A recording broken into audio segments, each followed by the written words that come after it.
Hi, I'm Danny, and this is Torin, and we're converting a lifeboat into a liveaboard.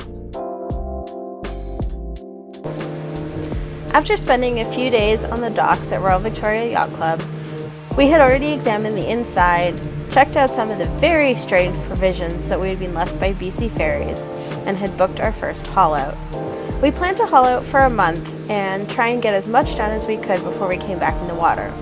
As you'll see, it turned into more like 4 months, but on this beautiful day in May, we had no idea. Since we have no engine, we had to get hauled over to Van Isle Yacht Club, and it was Torin's first chance to actually ride in the boat. I was so jealous of him, but I drove around and then met him here as we waited to be picked up.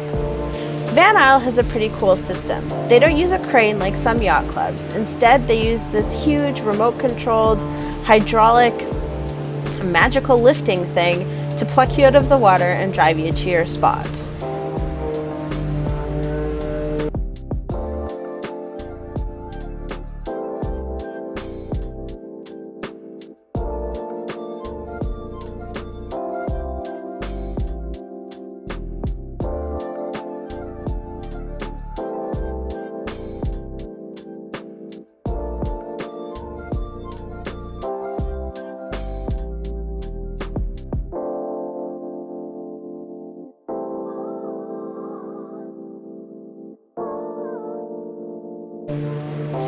You can sort of see the big arms underneath the water. They drive this thing all the way in and then using some sticks push the boat along until it's aligned on top of the arms. I always wonder if they've ever lost somebody that way and just sent them spinning out into the fairway. It seems crazy to me that they don't use the lines, but they're experts, and of the 2 boats we've hauled out, so far they haven't lost us yet.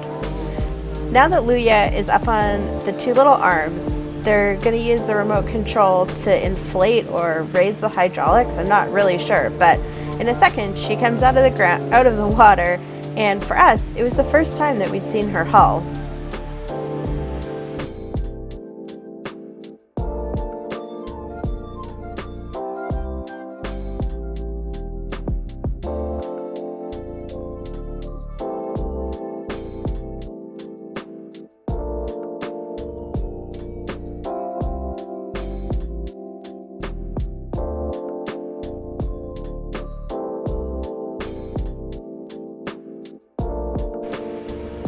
Seeing her for the first time was pretty exciting.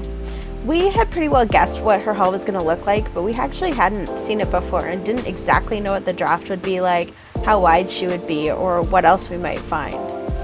We'll talk more about why we picked this hull shape in a future episode all about why we chose a lifeboat, but we were happy to see what was under there, and there were only a few surprises.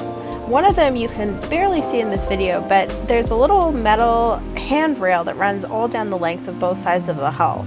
As it turns out, that's in case she capsized and you needed to hold on while you floated around in the ocean.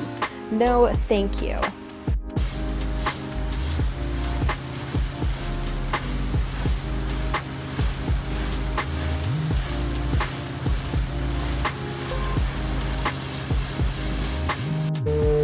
After a quick power wash, it was time to drive across to the boatyard. This machine is crazy. I would be so stressed out to drive these $1 million yachts. I mean, to be clear, not Luya, but they do haul out $1 million yachts at this yard, and they just drive them around across a city street with a remote control.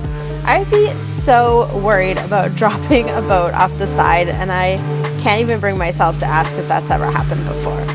For us, we were just pretty excited to follow her down the street, see what she looked like, and watch our tubby little boat go for a ride. The nice thing about Luya was that we knew she was really solid, so we figured that even if they did drop her, she would probably bounce. But they're super professional here, and of course, everything was just fine.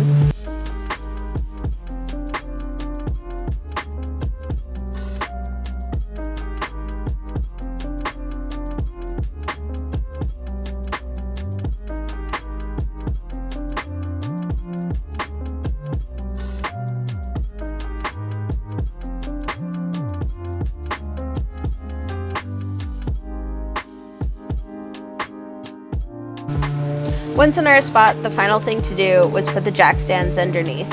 These are pieces of wood that adjust on basically huge screws, so they can make them higher or lower depending how big your boat is and how much of a keel you have.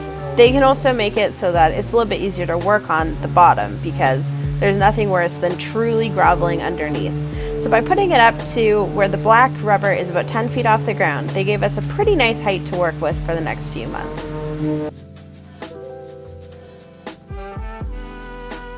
She's cute!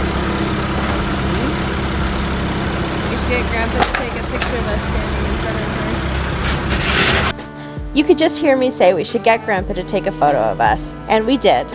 Here is us on that day, very proud parents of a very strange lifeboat.